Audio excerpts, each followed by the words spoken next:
I mean, I don't know, man. Dude, that's the first time I've ever been on here, too. Listen, guys, we're trying to work through some stuff. We're trying to figure it out. I just had like one of the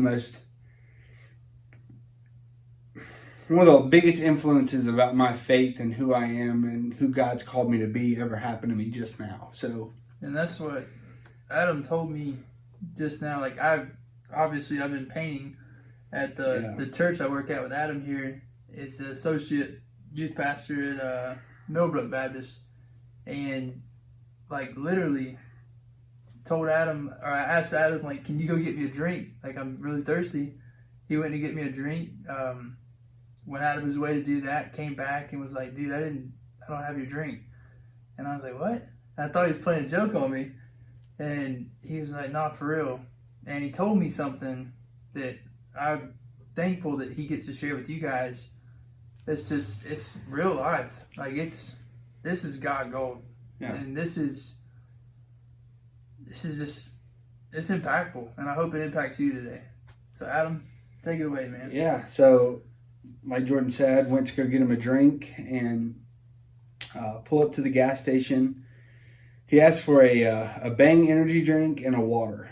So I went inside, got them, and came back outside and saw a man digging through the trash can at one of the stalls where you pump your gas. And he had a Bojangles box in his hand and was picking the little bits of chicken that were still on the bone off to eat it. And I don't know like what else could have been said for that situation other than in that moment I felt so broken and hurt for him. I just asked him if I could get him the water. Like, hey man, would you like this? And he, yes, please. Like, he was literally dying for some water. And came over there, got it, and I asked him if he wanted to go inside and pick out some more stuff. So we went inside. He got like a burger and some beef jerky and stuff. But I don't understand, like, and I was telling Jordan this before we came in here. In that moment, God showed me how feeble my body is. I'm watching another man pick through the trash to find some food. And I'm literally thinking to myself, why in the world would I ever look down on someone who's like that or living in that situation? Yeah. Because literally that could have been me. Yeah. God obviously gave me a blessing by giving me the life he's given me. I'm not living that out. But it just broke my heart for those who are. Like, I don't even know how to describe it, man. It literally hurt me to see somebody. It brings me back to Scripture. Like, if I'm being honest, just like those who are lost, and I don't know if that man was lost or not, but I see something there in the fact that he was begging for a drop of water. I literally could feel the hurt in his voice when I asked him if he wanted. He was like, yes, please give me that. And the lost. Yeah. I mean, they will beg for a drop of water. Those who will perish. I don't know if that correlates. That's where God was leading me. Yeah. That's what I was learning from it. And like, what an incredible example that is from Adam, just to do what he could in that moment. Because so often, like, I felt convicted because so often I pass by people like that. And I don't even think twice because I got my mind set on what I got going on, my schedule, my to-dos, like my life. And I'm sitting here blessed as all get out and just passing right by people like that. And Adam, as soon as he sees it, just immediately acts. And I think that right there speaks volumes of him, his character, and what God's called him to, what God's done in his life and is doing through him. But also beyond that, like what you said about, how blessed we are. I think that's so true. Like, we could easily, one decision by a parent, one decision by a grandparent, like we could easily be living that same life. Yeah. It's so easy to be lost like that in this world. And there's so many that are. And I think the big thing that stuck out to me was, if you are someone who's been blessed and you have a life that God's given you, a platform and blessings in your life, it's not just to be blessed and be comfortable with those blessings, but to be blessed to give. Like Adam presented tonight with his example. Hey man, it was your money though. For the water anyway. I mean, I'm glad I could play a role in some way. Dude, I really don't know how to describe it.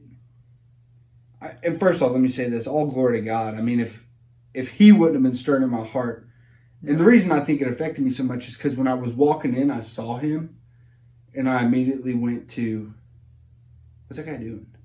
Yeah. And I'm not saying that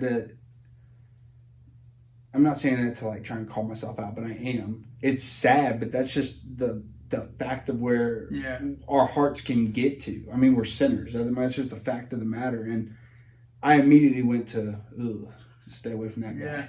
And I come outside and see that, and God immediately broke my heart and said, "Hey, you feeble, weak-minded person. Yeah. Like, this could have been you." I don't know, man. I honestly, we're kind of doing this on the fly. I really haven't had time to like work through this. I'm like in tears. It hurt me in a spot I haven't been hurt in a long time or before, really. Yeah. I don't know. Just kind of. I mean, that's powerful stuff, man. Yeah. Because I mean, at the end of the day, we're all like, even though we may not live that life in that way, we're who we are, and we're in the places we are. Yeah. And with the things we have around us, but at the end of the day, we're still the same level as that man. Like, I know how easy it is in America, especially to make stereotypes, and I do it a lot. I look at people and I'm like, oh, what are they up to? Because our mind and our hearts go straight to that. Yeah, dude, they're weak. I mean, they're sinful. Yeah. That's all there is to it. But at the end of the day, like you just said, we're weak and we're sinful. Like, we're on the same like playing field with the gospel. Yeah. Like, we're all sinners. We're all in need. Every person. Yeah. I think that's one thing that I don't know, God's kind of leading me, that I told him to have a blessed night and told him I was praying for him, but I didn't take that opportunity to really push the gospel. But who knows, maybe God will use that. Hopefully he does. I pray that he does. And I also pray for that man. I mean, I don't know his story. I don't know anything about him, but I could just see somebody who obviously in worldly standards is very broken and very hurt. Yep. And living a very difficult life situation. So yeah. But isn't that cool though, that seed you planted tonight could be dude. Just like something physical, like food. Like just helping someone with a need. Yeah. Like it says in James when it talks about faith without works is dead. Yeah. And then it goes into, you can go by a neighbor that's poor and say something to them, but actually putting works to your faith and living it out and saying, here you go, man, let me take care of your needs first. Yeah. Like, that's powerful. That's what Jesus did. No, I'm with you. I mean, he took 100%. care of physical needs, and then the spiritual came. Yeah. Well, that's true. So you never know what kind of impact that could true. Could have, man. God can use it. Anything. That's exactly right. I think we like to always say around here, he doesn't need us, but he chooses to use us. That's it, man. I like it. Gosh. Well, just wanted to share that with you guys today. Pretty neat. Listen, I've never been on one of these with him before. He's been asking me to do one, and God kind of forced my hand. I feel like I've been sitting on my hands a little bit, trying to like not be involved, but I kind of got pushed into this one. Yeah. As soon as he came back, I was like, dude, do you want to do a God hold? Because we were both just kind of messed up. Even from really hearing from it, I was messed up. And my first thought was like, this is God gold. Like, this is real life. You can help somebody. You can help somebody else. Yeah. And this may help you today when you pass by someone like that. Or you may be a person that's in that kind of situation. And maybe this lifts you up. This is God gold, man. And this is Adam Tomberlin, my man, sharing the goal with us today. Oh, gosh, dude. Thankful for you, dude. It wasn't me. God shared the gold through me. I wouldn't even do it. Hey, that's what it's about, though. Good night, man. It's God making the gold happen, and we just get to sit here and be a part of it. Praise Him. Big question to leave you with today and challenge: what are you doing with your blessings? Are you using the things that God has given you, the gifts, the blessings in your life to serve others? Or are you using those gifts and blessings to serve yourself? Because at the end of the day, like we realized tonight, and we have been convicted of greatly, that's what matters. That's what this is all about. Yeah, I So- will say that. Jordan pumped me up a little bit there. Dude, I was completely about to just let this go by. God said no. Not me. God did. So, Oh, glory to God, man. man, teach out of our failures. I mean, I'm telling you, dude. Good gracious. Okay, well, y'all are awesome. I don't know. Yeah, that's it, man. Y'all have a great day. Awesome day. Be blessed and help bless others. Love y'all.